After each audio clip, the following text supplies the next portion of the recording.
जय माता दी दोस्तों। माता रानी आपकी सारी मनोकामनाएं पूर्ण करें और आप जीवन में खूब सारी तरक्की करें। इसी के साथ आज का जो वीडियो है वो मैं शुरू कर रही हूँ। दोस्तों आज के वीडियो में मैं बात करने वाली हूँ मौनी अमावस्या के बारे में। एकदम सरल पूजा विधि जो है वो इस वीडियो में आप सबके साथ शेयर करूँगी। किस प्रकार से आपको मौनी अमावस्या में पूजा करना है और किसकी पूजा करना है, इसके साथ ही साथ क्या भोग में चढ़ाना है, संपूर्ण जानकारी जो है वो इस वीडियो में एकदम सरल तरीके से आपको बताऊंगी, ताकि आप आने वाली मौनी अमावस्या में एकदम सरल तरीके से पूजा जो है वो कर पाएं। सबसे पहले यहाँ पे देखिए मैंने एक चौकी जो है वो लगाई है। आप अपने पूजा घर में जहाँ भी आपका मंदिर है या जहाँ भी आप पूजा करते हैं वहाँ पे एक चौकी जो है वो लगा लें। चौकी लगा के हम जो पूजा है वो शुरू करते हैं तो हमारा जो ध्यान होता है, जो हमारा मन होता है वो एकाग्रचित हो जाता है। पूरा दिमाग जो है वो हमें लगता है कि हम पूजा जो है वो कर रहे हैं।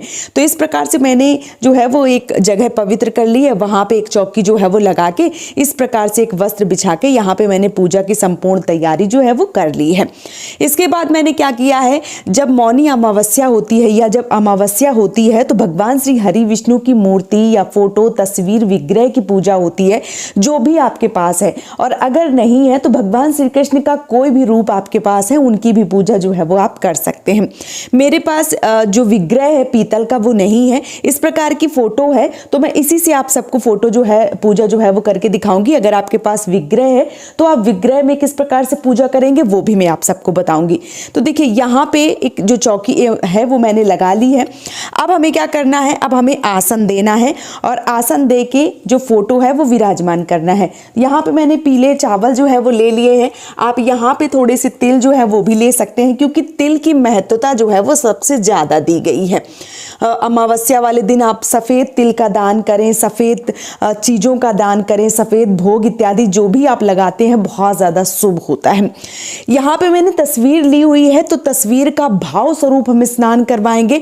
अगर आपने पीतल का विग्रह लिया है तो पीतल के विग्रह को, जो आपने पीतल की भगवान श्री हरि विष्णु की फोटो जो विग्रह जो है वो लिया है, पीतल की मूर्ति ली है, या आपने लड्डू गोपाल को भगवान श्री हरि विष्णु समझ के पूजा पाठ जो है वो कर रहे हैं, तो आपको उनको पंचामृत से स्नान करवाना है। यहाँ पे मैंने फोटो ली हुई है तो मैं फोटो को स्नान करवाऊंगी। सर्वप्रथम हम क्या करेंगे, सर्वप्रथम हम जो दीपक है वो लगाएंगे और उसके बाद अपनी पूजा जो है वो शुरू करेंगे। तो यहाँ पे मैंने थोड़ा सा जो अच्छत है वो रखा हुआ है, उसके ऊपर हम रख देंगे यहाँ पे ये दीपक, और दीपक जो है वो हम प्रज्वलित करेंगे और उसके बाद अपनी जो पूजा है वो हम शुरू करेंगे, ताकि जो अग्निदेव है वो हमारी पूजा के साक्षी बने। तो यहाँ पे देखिए इस प्रकार से मैंने जो दीपक है वो प्रज्वलित कर लिया। यहाँ पे आप घी का दीपक भी लगा सकते हैं, इसके साथ ही साथ आप तिल के तेल का दीपक जो है वो भी लगा सकते हैं, बहुत शुभ माना जाता है। तो यहाँ पे मैंने घी का दीपक जो है वो जला दिया है। अब हम अपनी पूजा जो है वो शुरू करते हैं। तो यहाँ पे क्या है कि यहाँ पे मैंने एक जल लिया, एक लोटा, और एक पुष्प जो है वो डाल के भाव स्वरूप स्नान जो है वो हम करवा देंगे। तो इस प्रकार से देखिए मैंने यहाँ पे भाव स्वरूप स्नान जो है वो इस प्रकार से आपको करवा देना है। तो मैंने यहाँ पे भगवान श्री हरि विष्णु को स्नान करवा दिया है। दीपक की पूजा जो है वो हम करेंगे, तो इस प्रकार से दीपक को जो स्नान है वो हम करवा देंगे। तो इस प्रकार से स्नान जो है वो करवाने के बाद हम क्या करेंगे, यहाँ पे हम जो तिलक है वो करेंगे। अच्छा एक बात और, बहुत सारे लोगों के मन में ये भी प्रश्न आएगा कि भगवान श्री गणेश को विराजमान क्यों नहीं किया है। तो आप अगर चाहें तो भगवान श्री गणेश को भी विराजमान कर सकते हैं। प्रथम पूज्य देव जो है वो हमारे गणपति होते हैं, तो आप उनको भी विराजमान कर सकते हैं। अगर आप नहीं कर रहे हैं या आपके पास नहीं है, या आप श्री भगवान श्री हरि विष्णु की फोटो की पूजा करना चाहते हैं, तो आप ऐसा भी कर सकते हैं। जैसा हो उस प्रकार से आप कर लें। मैं सरल पूजा जो है वो आप सबको दिखा रही हूँ। तो यहाँ पे मैंने जो स्नान है वो करवा दिया है। अब हम करेंगे दीपक की पूजन, और दीपक की पूजन जो है वो करने के बाद में हम भगवान श्री हरि विष्णु का पूजन जो है वो करेंगे। तो यहाँ पे मैंने दीपक का जो पूजन है वो इस प्रकार से कर दिया है। अब हम क्या करेंगे, अब हम भगवान श्री हरि विष्णु को तिलक करेंगे इस प्रकार से रोली से, और चंदन से इस प्रकार से, और यहाँ पे जो चावल है वो हम लगाएंगे। आप मैंने बता दिया है कि आप यहाँ पे तिल का प्रयोग जो है वो भी कर सकते हैं। इसके बाद हम चढ़ाएंगे पुष्प। तो यहाँ पे देखिए, ये देखिए मैंने भगवान श्री हरि विष्णु को पुष्प जो है वो समर्पित कर दिया है और ये अपने दीपक को पुष्प समर्पित कर दिया है। अब अगर आपके पास चुनरी है तो आप चुनरी चढ़ा दीजिए या गमछा चढ़ा दीजिए, सफ़ेद पीला वस्त्र चढ़ा दीजिए, और अगर नहीं है तो आप कलावा से वस्त्र जो है वो भी बना सकते हैं और पहना सकते हैं। तो इस प्रकार से मैंने यहाँ पे देखिए ये जो चुनरी है वो उड़ा दी है, मतलब जो वस्त्र हैं वो मैंने इस प्रकार से, ये देखिए, तो मैंने जो वस्त्र हैं वो चढ़ा दिए हैं, पहना दिए हैं। अगर वस्त्र जो है वो नहीं है तो इस प्रकार से जो मौली आती है उसका भी वस्त्र जो है वो आप चढ़ा सकते हैं। इसके साथ ही साथ हम दीपक को जो है वो भी वस्त्र जो है वो इस प्रकार से समर्पित करेंगे। और अब जो है वो हम जनेऊ समर्पित करेंगे।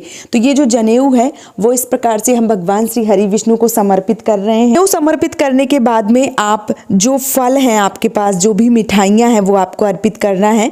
तो यहाँ पे जो फल हैं वो हम अर्पित कर रहे हैं।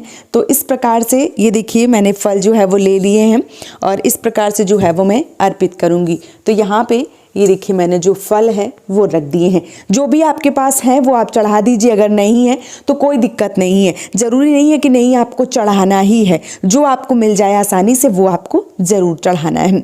इस प्रकार से मैंने कुछ सूखे मेवे जो हैं वो भी लिए हैं, वो भी मैंने भोग प्रसाद के रूप में जो है वो समर्पित कर दिए हैं। सफ़ेद चीज़ों की प्रधानता जो है वो आज के दिन दी जाती है। तो आप सफ़ेद मिठाई चढ़ा सकते हैं या आप खीर बना के चढ़ा सकते हैं। जो भी बन जाए वो आपको इस दिन ज़रूर चढ़ाना चाहिए। तो सफ़ेद चीज़ों की प्राथमिकता जो है वो ज़्यादा है। तो यहाँ पे मैंने जो मिठाई है वो चढ़ा दी हुई है। इसके साथ ही साथ हम क्या करेंगे, इसके साथ पानी है वो हम चढ़ाएंगे, जो जल है वो चढ़ाएंगे। तो यहाँ पे मैंने 1 लोटा जल जो है वो भी समर्पित कर दिया है। इसके साथ ही साथ कुछ दक्षिणा जो है वो आपको ज़रूर चढ़ानी होती है। तो ये देखिए मैंने दक्षिणा जो है वो भी चढ़ा दी हुई है। अब इसके बाद हम क्या करेंगे, इसके बाद साथ इस दिन पितरों के नाम का हवन जो है वो ज़रूर किया जाता है। तो यहाँ पे मैंने एक हवन कुंड लिया है, उसमें जो आग है वो प्रज्वलित कर ली है। मतलब आप जो आम की लकड़ी है उससे आग जला सकते हैं या गाय के उपले की भी आग जो है वो जला सकते हैं। इसके बाद हमें इस हवन कुंड की करनी होती है पूजन। तो सर्वप्रथम हम हवन कुंड को जो है वो स्नान करवा देंगे। इस प्रकार से ये देखिए, इस प्रकार से स्नान जो है वो करवाने के बाद में हम करेंगे पूजन। तो यहाँ पे मैंने हवन कुंड का जो पूजन है वो करना है इस प्रकार से, और फिर इसी में हमें आहुतियाँ जो हैं वो डालनी होती हैं। तो आज के दिन पितरों के नाम का जो हवन है वो किया जाता है। पितरों के नाम से तिल अर्पण किए जाते हैं, पितरों के नाम से गर्म कपड़े पितरों का तर्पण किया जाता है। जो अमावस्या तिथि है वो पितरों के लिए बहुत ज़्यादा शुभ होती है। तो यहाँ पे हम पितरों के नाम से जो हवन है वो करेंगे। तो हम क्या करेंगे, घी की आहुतियाँ और जो हवन सामग्री की आहुतियाँ हैं वो डालेंगे। 5 या 7 आहुति जो है वो डाली जाती हैं। इस प्रकार से जो हवन है वो किया जाता है। इसके साथ ही साथ दक्षिण दिशा में अपने पूर्वजों के नाम का दीपक जो है वो मौनी अमावस्या में ज़रूर लगाएं और अपने सामर्थ्य के अनुसार, जो भी आपके सामर्थ्य के अनुसार है उस प्रकार से आपको दान पुण्य जो है वो आज के दिन ज़रूर करना चाहिए। तो इस प्रकार से बिल्कुल सरल पूजा विधि जो है वो आप कर सकते हैं मौनी अमावस्या में। और गंगा स्नान का विशेष महत्व है। अगर आप कुंभ स्नान करने जा सकते हैं, क्योंकि शाही स्नान होता है इस दिन, स्नान करने जा सकते हैं तो अति उत्तम है। 144 वर्षों के बाद ऐसा संयोग बन रहा है कि इस वर्ष महाकुंभ जो है वो लगा हुआ है। तो अगर आप जा सकते हैं तो वहाँ एक दीपक जो है वो ज़रूर छोड़िए, जल में जो दीपक है वो ज़रूर छोड़िए। इसके साथ ही साथ अपने सामर्थ्य के अनुसार दान पुण्य जो है वो कीजिए और अपने पितरों का तर्पण जो है वो इस दिन ज़रूर कीजिए।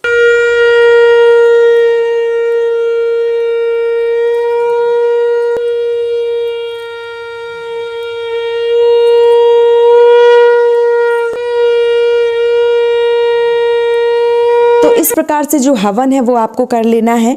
अगर आप कुंभ स्नान करने नहीं जा पा रहे हैं तो जल में ही दीपदान जो है वो किया जाता है। भाव स्वरूप आप घर में भी कर सकते हैं, नहीं तो आप किसी भी नदी में या आपके आसपास जो भी गंगा यमुना है वहाँ पे आपको आज के दिन दीपदान जो है मौनी अमावस्या वाले दिन जरूर करना चाहिए।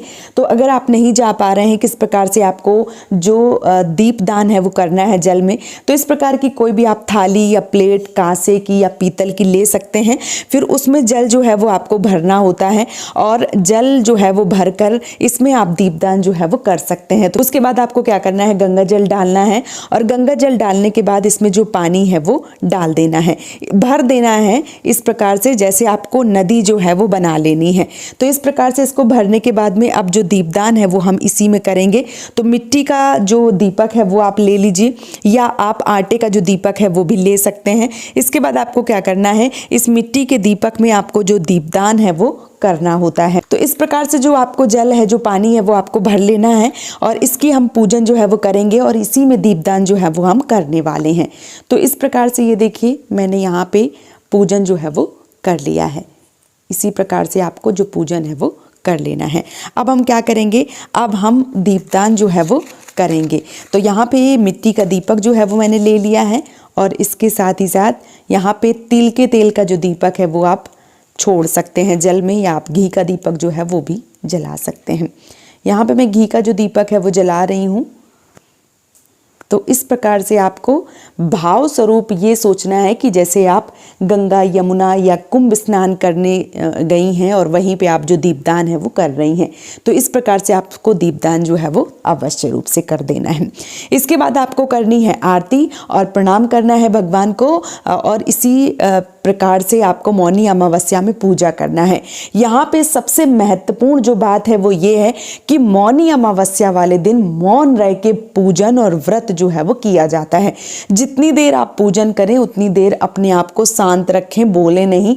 जो भी आप मंत्र का जाप कर रही हैं वो मन में ही करें, मुख से उच्चारण जो है वो बिल्कुल भी नहीं करना है। मौन रह के पूजा करने का विशेष रूप से फल जो है वो आज के दिन प्राप्त होता है। तो मौनी अमावस्या में आप मौन रह के व्रत करें और पूजन कर अपनी पूजा को जो है वो संपन्न करें। इसके साथ ही साथ यहाँ पे हम करेंगे आरती और आरती के बाद अपनी पूजा को जो है वो विराम देंगे। तो ये देखिए मैंने यहाँ पे धूप बत्ती जो है वो जला ली है और इसके बाद अब हम करेंगे आरती और आरती करने के बाद हमारी जो पूजन है वो समाप्त हो जाएगी। इस प्रकार से हमें कर देनी है आरती। ये देखिए आरती करने के बाद में यहीं पे मैं ये जो है वो रख देती हूँ इस प्रकार से। इसके बाद हमें हाथ जोड़ने हैं, भगवान से अपनी पूजा में रही त्रुटियों के लिए माफ़ी मांगनी है और हमारी पूजा को संपन्न करें, हमारी समस्त मनोकामनाएं पूर्ण करें, ऐसा भगवान से निवेदन करना है और अपनी पूजा को विराम देना है। तो अगर आप सबको ये पूजा विधि समझ में आई है, पसंद आई है, तो आप मुझे सपोर्ट ज़रूर करें। इस चैनल को सब्सक्राइब करके, वीडियो को लाइक करके अपने जो भी रिलेटिव हैं उनके साथ शेयर करें ताकि उनको भी पूजा के बारे में संपूर्ण जानकारी जो है वो मिल सके। आज का वीडियो यहीं पे समाप्त कर रही हूँ दोस्तों। जय माता दी।